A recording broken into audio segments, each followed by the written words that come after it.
Hey guys, just want to do a quick video on how I make my backgrounds for my tarantulas enclosures. So, first off, you're going to need some foam. I use 2-inch insulation foam. You need something to shape it with. You can use either a Dremel, which is very messy, or I like to just use a good old razor blade. You're going to need your good old tape measure in order to measure to fit your enclosure. And a lot of people use food grade caulk or aquarium caulk, but this time, because that stuff is still toxic and it takes so long to cure, I'm gonna try hot glue. I love hot glue, really fast. I'm hoping it's not gonna melt this, but we'll see how it works. Yeah, so that's what you're gonna need. Oh, and of course, some substrate.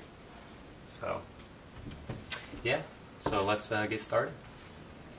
Alright, so let's get started here. Take your 2-inch foam. I use 2-inch, gives it a little more room to have a little more dimension. You're going to want to cut this to size to fit your enclosure. You want to make it a little bit smaller than, a little bit shorter than the size of the enclosure, that way you can get it in and adjust it as needed. So yeah, so let's start shaping this thing and see how it goes.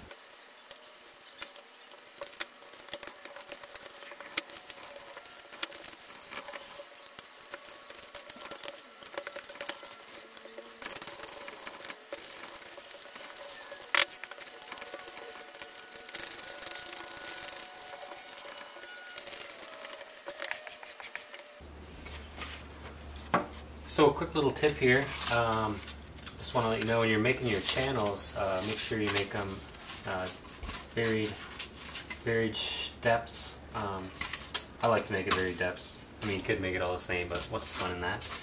Another thing is, when you're cutting with the razor blade, you want to obviously come at a different angle. I like to use my hands, as you saw. And yeah, so let's finish her up and get her going.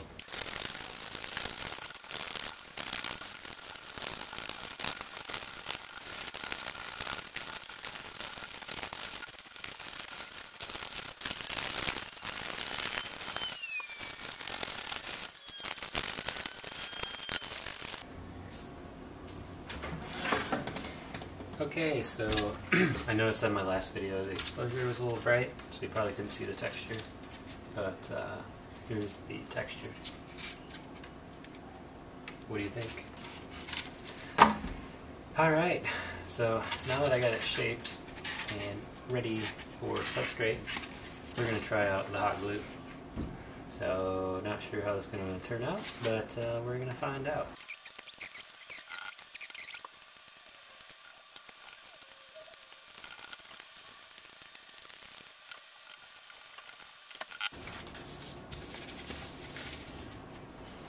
So one thing I'm noticing is that, you know, some areas aren't sticking because they weren't totally covered, but I'll be able to go back over that.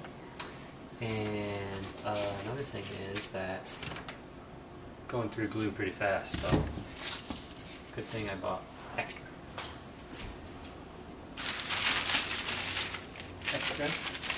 Extra. Read all about it.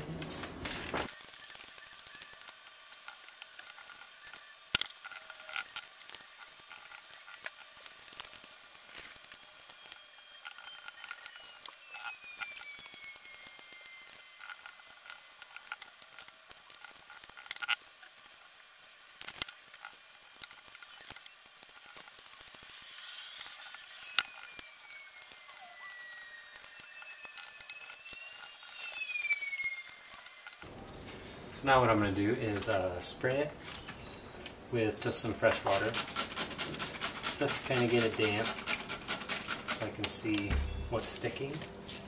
Just kind of move it around a little bit while that glue's still hot. Yeah, look at that. It's starting to look really good. I think so.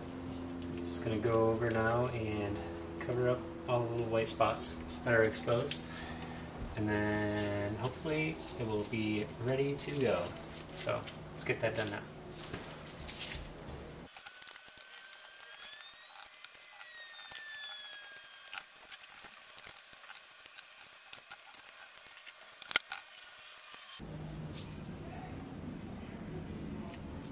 So there you have it. Now, you can do the sides as well if you like. I'm actually not, because all my enclosures are right next to each other, so I don't think you're ever going to see it.